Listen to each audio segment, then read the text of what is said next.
특히 여성분들에 해당하는 이 과숙살은 성격이 좀 너무 강하다고 볼 수가 있겠습니다. 그리고 고집이 굉장히 세고 흔한 말로 너무 잘난 여성인 경우가 이 과숙살이 들어있다 이렇게 볼 수가 있겠죠. 안녕하십니까. 자, 이번 시간은 이 신살들 중에서 과숙살이라는 것은 무엇인가 여러분들과 함께 시간을 마련해 보도록 하겠습니다. 여러분들 사주에 과숙살이 들어있거나 이 과숙살에 관심 있으신 분들은 영상을 끝까지 함께 보시기 바랍니다. 독수공방살, 과부의 별자리다 이렇게 이야기하는 것이 바로 이 과숙살이 되겠습니다. 이것은 남녀 공통적으로 해당이 되겠습니다만은 남성분보다는 여성분들을 위주로 풀이가 되는 것이 바로 이 과숙살이 되겠습니다.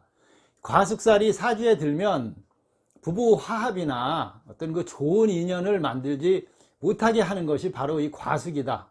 남자로 보면 고신살, 거기에 해당돼. 이런 살이 들면 이 결혼이 늦어지거나 잘 안 되고 또 어렵고 결혼하기가, 또 결혼을 했어도 일찍 이별을 하거나 사별을 하거나 이런 일이 발생해서 결국은 혼자 된다 이렇게 이야기를 하는 거죠. 혼자 살게 된다. 또 사이가 결혼을 해서 그냥 사는데 사이가 좋지 못해서 우리가 흔한 말로 무늬만 부부다. 그래서 외롭고 고독하게 살아간다. 그러는 그 흉살에 해당이 되겠습니다. 이거는 어떻게 보면 이 고집과 자기 주장이 굉장히 강하게 표출되는 그런 그 관대와 만나게 되니까 이런 그 문제가 발생하게 된다고 볼 수도 있겠습니다. 그런데 지금의 이 과숙살은 그렇게 나쁘게만 볼 수도 없는 것이죠. 다시 말씀드리면 이 부인, 아내분들이 사회에 나가서 훌륭한 이 사회의 지도자적인 위치에 서서 사회생활을 하고 경제생활을 하는 경우도 많고, 남자가 또 가정에서 육아를 하고 그런 여성이 사회로 나아가는 그런 직장생활을 하는 그런 경우도 많이 있기 때문에 이 과숙살, 독수공방의 과숙살의 의미는 많이 사라졌고 참고사항으로 그냥 보셔도 된다 이렇게 볼 수가 있겠습니다. 이것은 연월일시 순으로 강하게 나타난다 이렇게 보겠습니다. 과숙살은 그럼 어떤 때 과숙살이 들었다고 사주상으로 이야기를 하냐면, 인묘진이일 때는 이 축이 들고 축이 과숙살이 되고, 사오미일 경우에는 진이 이제 과숙살이 되겠습니다.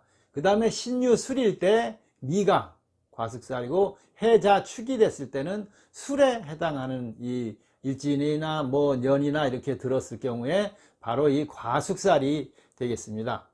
즉 이런 이 과숙살, 이런 살은 특히 여성분들에 해당하는 이 과숙살은 성격이 좀 너무 강하다고 볼 수가 있겠습니다. 그리고 고집이 굉장히 세고 흔한 말로 너무 잘난 여성인 경우가 이 과숙살이 들어있다 이렇게 볼 수가 있겠죠. 그러면 결국은 배우자는 마음의 상처를 받게 되고 어떤 사랑스러운 여성의 어떤 그런 거를 기대했던 남성으로서는 삶을 그런 사랑이나 이런 애정의 이런 것들을 포기한다 이렇게 볼 수도 있겠죠. 그래서 이별이나 이런 것들이 발생한다 이렇게 보는 것이죠. 또 과숙살이 들어있으면서 만약에 백호살, 괴강살, 양인살 이런 강한 여성으로서는 살들이 함께 들어있다면 이제 이혼이나 별거나 사별, 즉 무늬만 부부로 살거나 이런 것들을 이야기를 하게 되는 것이죠. 결국은 어떻게 보면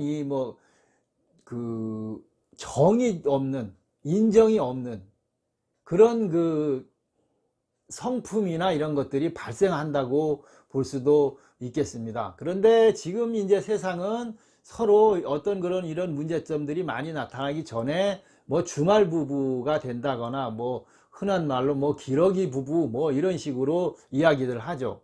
이런 경우들이 발생할 경우에는 이 과숙살의 영향이 많이 줄어들고 크게 문제가 안 될 수도 있다 이렇게 보는 것입니다. 그래서 결론적으로 보면 서로 양보하고 서로가 이 편한 관계에서 살아가야 하는 것이 이 과숙살이다, 이렇게 볼 수가 있겠습니다.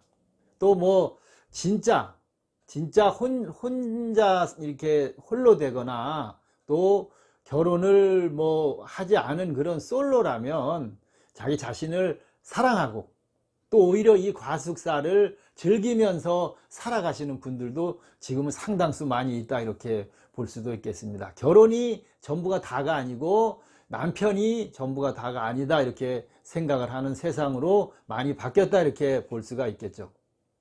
또 결혼을 할 분들은 만약에 이 과숙살이 들어있는 경우는 이 상처 주는 말, 그 다음에 행동, 그런 것들을 피해야 합니다. 고집이 너무 세고 자기 자존심이 너무 세고 강하다 보니까 그런 것들이 이제 겉으로 표출이 되게 되는 거죠. 그러면 잔정이나 애교나 이런 것들이 너무 많이 부족할 수 있다, 이렇게 볼 수 있겠죠. 그래서 그런 행동들, 상처 주는 말 피하고, 인정, 그 다음에 애교, 이런 것들을 그 생활의 어떤 성품을 바꿔보고, 또 너무 이 과숙살이나 이런 것들이 들으신 분들은 눈이 높은 거죠. 자기가 또 굉장히 잘난 분들이 많이 있고, 그러다 보니까 자신의 그릇을 보지를 못하고 수준에 맞추지를 못해서 발생하는 이런 것도 있겠다고 볼 수가 있겠습니다. 그래서 과숙살이 들으신 분들은 대부분 뭐 한두 번은 연애나 어떤 결혼 이런 것들을 실패를 하는 경우가 많이 있으니까 늦게 결혼을 하시는 것이 좋다, 이렇게 볼 수가 있겠습니다. 이 과숙살의 의미는 지금은 참고사항으로 보는 경우가 상당히 많고, 과거처럼 이렇게 남편 하나 만나서 평생을 함께 고생을 하든 뭐를 하든 이렇게 살고 또 뭐 문제가 발생했어도 혼자 사는 이런 세상이 아니기 때문에 너무 과숙살의 의미를 크게 해석할 필요는 없다, 이렇게 볼 수가 있겠습니다. 자, 뭐 독수공방의 어떤 그 부부 화합, 부부 인연이 상당히 좋지를 못해서 외롭고 홀로 살아갈 수도 있다는 이 과숙살, 특히 여성을 중심으로 보는 이 과숙살에 관해서 여러분들과 함께 시간을 마련해 봤습니다. 감사합니다.